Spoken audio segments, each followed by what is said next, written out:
Il ne fait pas bon être journaliste au Qatar en ce moment. Quelques jours avant que la compétition ne débute, un journaliste danois a été menacé par un agent de sécurité alors qu'il se trouvait dans les rues du pays. Une scène qui a fait un énorme buzz, mais ce n'est pas la première polémique sur cette Coupe du Monde, définitivement pas comme les autres. Depuis l'attribution de l'événement au petit pays de 2,5 millions d'habitants, les critiques sont nombreuses. Manque d'infrastructures, température très élevée, absence de culture foot ou encore coût environnemental immense, le Qatar est sous le coup des critiques depuis plusieurs années maintenant. Depuis le début de la compétition, les choses ne se sont pas vraiment arrangées de ce point de vue puisqu'il a notamment été question de la lutte pour les droits des personnes LGBT dans un pays où l'homosexualité est illégale.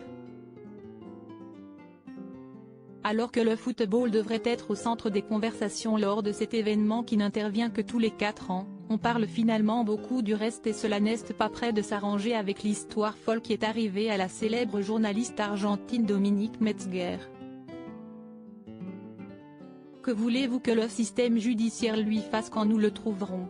Journaliste pour la chaîne Todo Noticias, TN, cette dernière était en plein direct lorsqu'elle affirme avoir été la victime d'un voleur, qui lui aurait dérobé de l'argent et des papiers. Dominique Metzger est ensuite allée voir la police locale pour rapporter l'incident et elle indique avoir été très surprise par leur réponse. Les policiers lui auraient indiqué qu'une fois le malfaiteur interpellé, elle pourrait choisir elle-même la sanction qui lui serait infligée.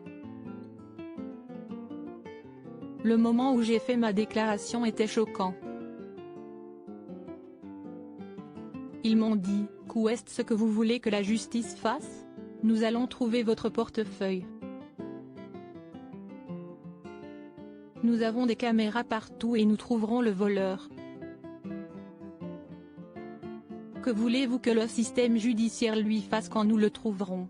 Rapporte la journaliste, visiblement très étonnée par cette façon de faire et qui n'a pas su quoi répondre.